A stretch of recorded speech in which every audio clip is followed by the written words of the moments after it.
megnyugodtál ebben az írásbeli válaszommal.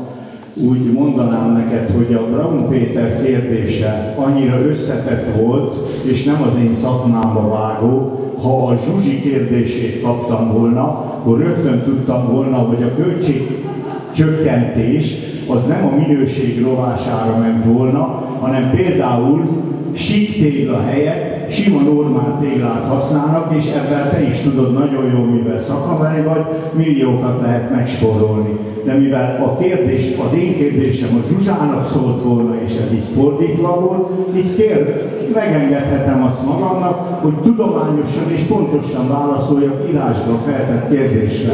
Mert ha most megkérdezném tőle, hogy mondd el nekem, hogy mit kérdezett tőlem a Braun Péter, akkor én rögtön válaszolok arra a kérdésre. Köszönöm. Köszönöm szépen.